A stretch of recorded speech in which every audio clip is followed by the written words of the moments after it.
May nabanggit po ba siya sa DND patungkol po dito? Dahil kung alam niya na po ito, malamang ay meron siyang sariling bolang kristal. Yusek, sa isang interview po sa Davao City, sinabi ni Vice President Sara Duterte na galit ang mga tao sa ginawa sa dating Pangulo 1 year since his arrest. So the Vice President says Filipinos remain angry over the arrest of the former president and that this anger will not subside until he is brought back to the Philippines.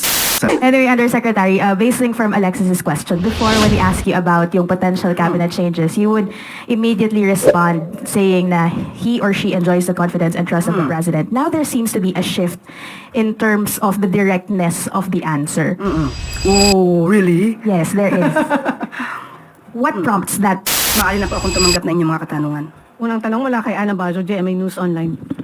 Good afternoon, ma'am. Ma'am, may we know kung naibigay o kailan po ibibigay yung letter certifying urgent yung measure giving emergency powers to the president to suspend oil excise tax? Okay, nasagot na po ito ni Pangulo Marcos Jr. doon sa kapihan, pero ang sabi po niya, kapag ka po nandiyan na po ang committee reports ng dalawang Kongreso, yung Senate at saka yung lower house or House of Representatives, doon lamang po magbibigay po ng Certificate of Urgency. Aasahan po talaga na magbibigay po at papadala po ang Pangulo ng Certificate of Urgency.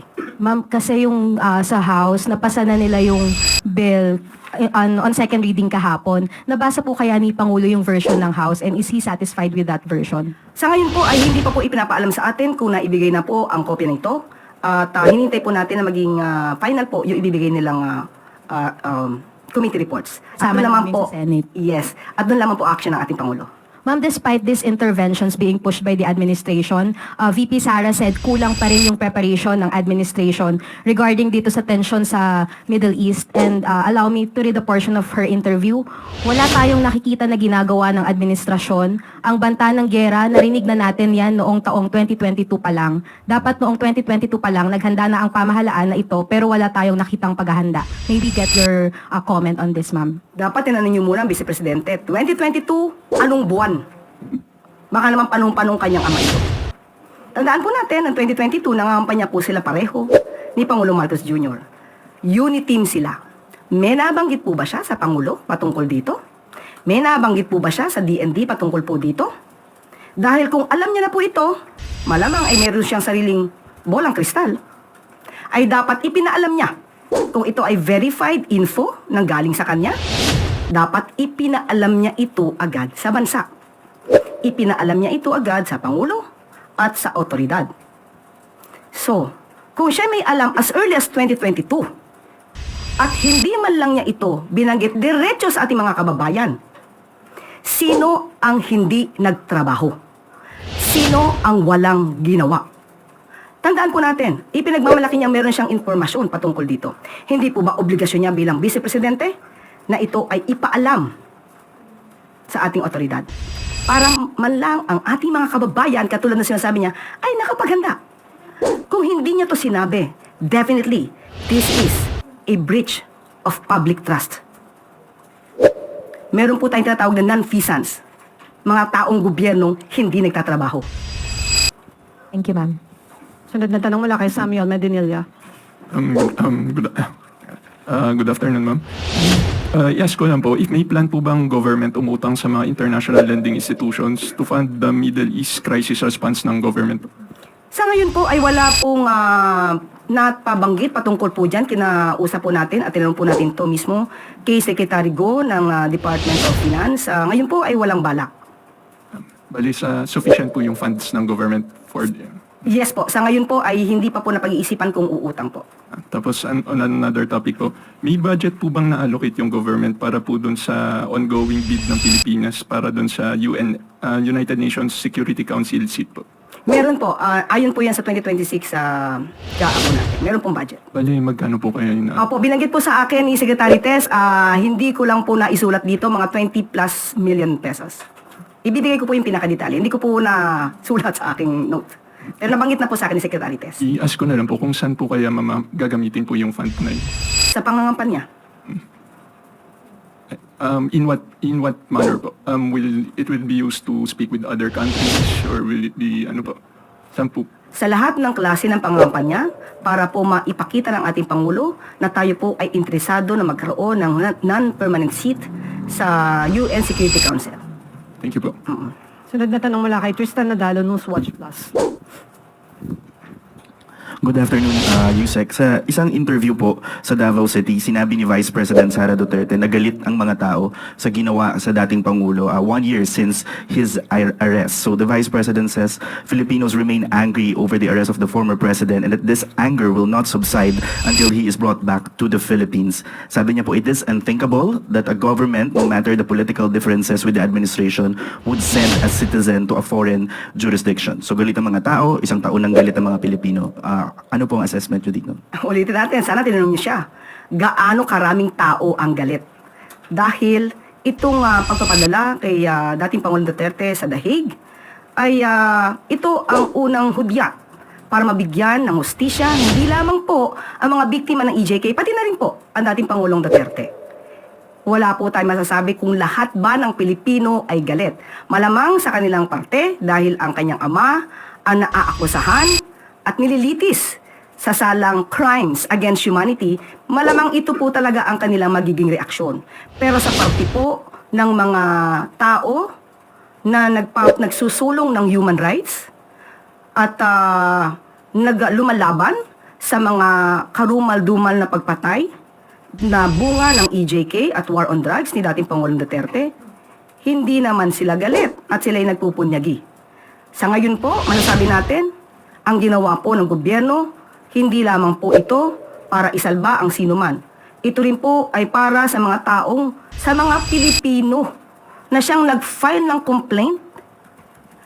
Sila mismo ang pumili na magsampa ng kaso sa ICC dahil sa naramdaman nilang walang hustisya sila natanggap noong panahon ni dating Pangulong Duterte. Sunod na tanong mula kay Ann Soberano, Bombo Radio. Yusek, good afternoon. Yusek, nagkaroon ng meeting si Pangulong Marcos with US defense officials sa New York. Napag-usapan po ba ang labanan sa Middle East at ano po yung agenda ng meeting? Sa ating pong pagkakaalam, ang naibahagi sa atin ay hindi naman po napag-usapan ang tungkol sa Middle East, kundi pati po ang napag-usapan lang po ay yung pagpapalakas ng Philippines-United States Defense Partnership. At pinag-usapan din po ang mga naka-schedule na balikatan at ang commitment po sa Mutual Defense Treaty. Patungkol po sa Middle East ay hindi po naibahagi sa atin kung ito po yung napag-usapan nila. Follow up, Yusek, may bagong commitment po ba ang US pagdating po sa security support sa Pilipinas? Ganun pa rin po, nanatili po na dapat nilang panatalihin at palakasin pa rin po ang Philippines and US Defense Partnership sa pamamagitan din po ng Mutual Defense Treaty.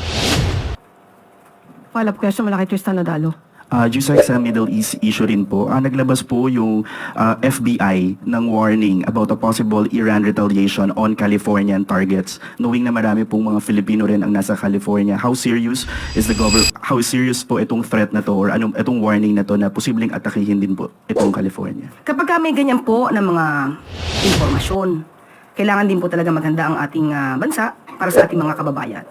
At hindi po ito pwedeng isawalang bahala o tulugan. Kailangan po na maging alerto rin po tayo kung ano man ang mangyayari sa ating mga kababayan sa California. Last question mula kay Ivy Reyes, Billionario. Yusek, on the first year of Duterte's arrest yesterday, Kong Pulong Duterte said it will forever be remembered as the day that the administration chose, quote, political vengeance over gratitude. Si Duterte raw po kasi yung nagpalibing kay late President Marcos Sr. sa libingan ng mga bayani at yung goodwill daw po ng Duterte family ay sinuklian sa pag-aresto sa kanilang ama. Ang pagpapalibing po ng labi ni dating Pangulong Ferdinand E. Marcos Sr. ay ito naman po ay naaayon sa batas at nagkaroon din po ng desisyon ang Supreme Court dito. At naibalita na rin po natin before na si Pangulong Marcos Jr. ay nagpapasalamat sa ginawa ni dating Pangulong Duterte patungkol po dito.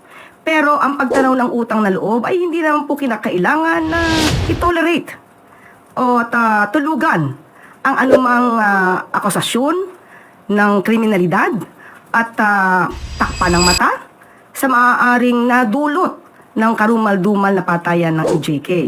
Hindi rin po pwedeng ipikit ng gobyerno at ng Pangulo ang kanyang mata sa mga sinapit po ng mga complainants dito sa ICC. So, muli, nagpapasalamat po si Pangulong Marcos Jr. sa ginawang ito ni dating Pangulong Duterte at ito naman po ay sinang-ayunan ng Supreme Court at wala naman po nalalabag na batas. Yun naman po. Yusek, follow-up lang po. Are we expecting a change in leadership in the Tourism Department? Secretary Frasco po. Malamang bukas ay meron po tayong announcement. So is that confirmation that there will be a change in leadership?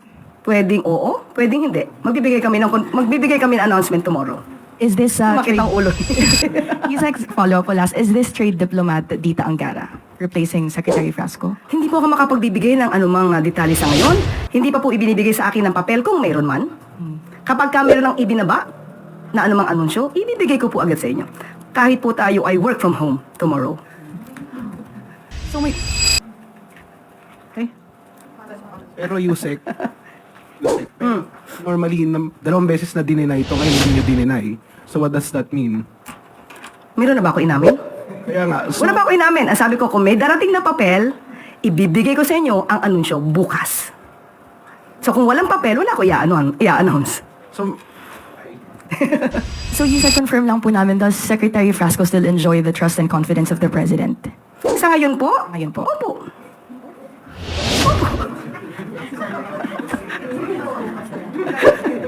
Okay? Katrina Domingo, Yes. Ma'am, before, clarifying... By the way, Yes, ma'am, go ahead. how was your trip? The Hague? Yes? It was very professional. Anyway, Undersecretary. Undersecretary, basing from Alexis's question, before when we ask you about yung potential cabinet changes, you would immediately respond saying na he or she enjoys the confidence and trust of the president. Now there seems to be a shift in terms of the directness of the answer. Oh, really? Yes, there is. What prompts that indirect answer right now? Why is there a change in terms of the tone and the, as mentioned, directness of your answer? Why is there a seeming hesitance on your part? No, there's none. Even before, I will always say, as of this date or as we speak, walang balasahan. So ngayon tinatanong niyo sa akin, kung may balasahan, sa ngayon, wala pa. Bukas, kung may ibibigay sa ating papel, maaari ako mag-anunsyo. Ma'am, pero naka 4-day work week na lang kayo. Yes. So bukas po. Work from home kami. So wala hong manunumpa bukas sa palasyo kasi sarado ho, di ba? Hindi ko masabi. Hindi ko masabi. Let us just wait. No, Yusek, sorry. Without naming names, can we at least confirm that the tourism portfolio will be led by another person tomorrow? Wala pa nga po ako masabi. Okay, hindi ko po pwedeng maunahan kung ano magiging anunsyo ng Pangulo. So, hintayin na lang po natin. Mamaya, baka meron. Tingnan natin. Hindi ko alam. Hindi ko masabi. Let us see. Okay? Wala nang tanong? Para lagi niyo akong hinahanap. Hinanap niyo ba siya ng ilang araw?